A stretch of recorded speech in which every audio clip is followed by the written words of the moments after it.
विपिन, इस वक्त वहां तो हलचल मच गई होगी इस मामले के सामने आते ही। पहले तो जिस तरह से सीबीआई जांच की मांग दोनों की ही सलामती के लिए यहां पर दोनों के परिवार वाले कर रहे थे, अब एक दूसरे पर किस तरह से आरोप यहां पर मढ़ा जा रहा है। सोनम के घर वाले हैं, वो कह रहे हैं कि यहाँ पुलिस जो है मनगढ़ंत कहानियां बना रही है। उधर फांसी की सजा की मांग जो है राजा रघुवंशी के परिवार वाले कर रहे हैं आरोपियों के लिए। बिल्कुल बिल्कुल, देखिए राजा रघुवंशी की मां के संगीन आरोप लगे हैं इस पूरे मामले में। मां का कहना है कि सोनम ने ही इस टिकट बुक कराया था शिलांग जाने के लिए, और राजा से जब बात की थी उसकी मां ने, तो उसने कहा था ये सोनम ने टिकट बुक करा दिया है इसलिए जाना चाहिए। दूसरा, जब ये लोग जा रहे थे हनीमून पर, तब सोनम की मां ने मना करा था कि सोने की चेन या बाकी ऐसे महंगी ज्वेलरी ना पहन के जाए या फिर महंगी चेन ना पहन के जाए, तब भी सोनम ने उससे कहा था। और एक और बात जो सोनम को लेकर राजा की मां जो है उनका एक आरोप है कि कहीं ना कहीं जब बातचीत हुई थी 23 तारीख को, आपको याद होगा कि जो हम बातचीत का हिस्सा जो सुना रहे थे, जब सोनम की बात हुई थी अपनी सास यानी राजा रघुवंशी की मां से, तब राजा रघुवंशी की मां ने कहा था कि वो अपने बेटे यानी राजा से बात करना चाहती हैं। तब सोनम ने किसी वजह से उससे बात नहीं हो पाई थी। तब ये सारी बातें, अब राजा रघुवंशी की मां का कहना है कि कहीं ना कहीं ये बहुत बड़ी साजिश रची गई थी और सख्त से सख्त सजा मिलनी चाहिए सोनम को इस पूरे मामले में। तो दूसरी तरफ सोनम के परिवार वाले अब भी यही मानने को तैयार नहीं है कि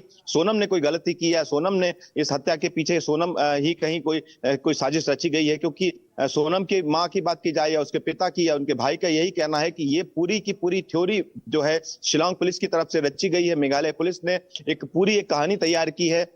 दूसरी तरफ उनका ये कहना है कि अगर सोनम इसके पीछे, अगर हत्या के पीछे साजिश रची होती, तो सोनम का परिवार ये कहता है कि सोनम खुद जाके अपनी जानकारी अपने भाई को क्यों देती या फिर पुलिस की शरण में क्यों जाती। अगर ये हत्या रचनी थी तो वो कहीं और चली जाती या फिर भाग जाती। लेकिन ये समय तमाम जो कड़ियां हैं कहीं ना कहीं कई तरह की कहानियां बताती हैं। दूसरी आपको बता दें कि पूजा, देखिए पूरी कहानी को अगर गौर से समझा जाए तो जैसे 11 तारीख को जब शादी हुई थी सोनम और राजा की, उस शादी में बड़ा रिसेप्शन भी दिया गया था। जो तस्वीरें या वीडियो जो सामने आया है उसमें कहीं नजर नहीं आ रहा है कि सोनम और राजा के बीच में कहीं कोई रजामंदी नहीं थी, सोनम नहीं चाहती थी।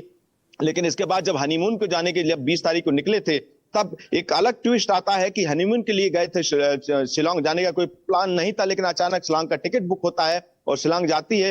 राजा रघुवंशी और सोनम दोनों चले जाते हैं। और जब सोनम का सरेंडर होता है, देखिए 1000 किलोमीटर का एक लंबा फासला होता है शिलांग से लेकर गाजीपुर के बीच में। आखिरकार गाजीपुर में जाकर सरेंडर ही क्यों करना था सोनम को, क्यों उसको सरेंडर किया, क्यों उसने जानकारी दी अपने भाई को। ये जो परिजन को कहना है कि उनको सबसे पहले जो फोन आया था सोनम रघुवंशी ने, वो गोविंद को फोन किया था जो कि उसका भाई है, और उसको बताया था कि मैं इस लोकेशन पे हूं और पुलिस को जानकारी दी थी। तो ये तमाम कड़ियां कहीं ना कहीं एक संकेत देती हैं। हालांकि इस बात का खुलासा पुलिस करेगी और मेघालय पुलिस भी इस पूरे मामले में जिस तरह से छानबीन की गई थी। लेकिन देखिए जिस तरह से 3 आरोपियों के नाम सामने आए हैं, तीनों को अरेस्ट कर लिया है। राज जो है कुशवाहा, जिसके बारे में जानकारी मिल रही कि सोनम का से करीबी उसका रिश्ता रहा है, करीबी रहा है। लेकिन साथ ही 2 और नाम जिसके जो सामने आए हैं, एक है विक्की ठाकुर और दूसरा आनंद। और इसके अलावा मैं एक जानकारी और दे रहा हूं कि मध्य प्रदेश के अलग अलग जिलों से भी मेघालय पुलिस ने कुछ और लोगों की अरेस्टिंग की है, सागर और अलग अलग जगह से। तो अब पूरी कड़ियां जोड़ने की कोशिश की जा रही है।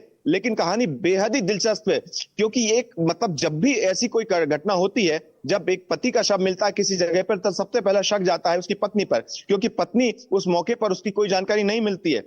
तो पहला शक इस पूरी कड़ी का जुड़ने का, जहां से जांच शुरू हुई थी मेघालय पुलिस की, वो यही से शुरू हुई थी कि आखिरकार जब 2 जून को उस राजा का शव मिला था जिस जगह पे, वहां पर एक कपड़ा भी मिलता है जो सफेद कलर का है, जो कि सोनम पहने हुई थी, जो आखिरी सीसीटीवी फुटेज में नजर आ रहा है। और उस सीसीटीवी फुटेज में एक और चीज गौर की पुलिस ने अपनी जांच में, कि जब राजा रघुवंशी होटल के अंदर होता है, तब सोनम बाहर निकल के 2 बार बाहर निकल कर किसी से फोन पर बात करती है, और एक बातचीत के दौरान वो कुछ टाइप भी करती है। पुलिस को शक यही है कि सोनम ने लगातार अपनी लोकेशन किसी ऐसे व्यक्तियों को दी जो उसका बहुत करीबी है, और हर एक लोकेशन की जानकारी यहां दी।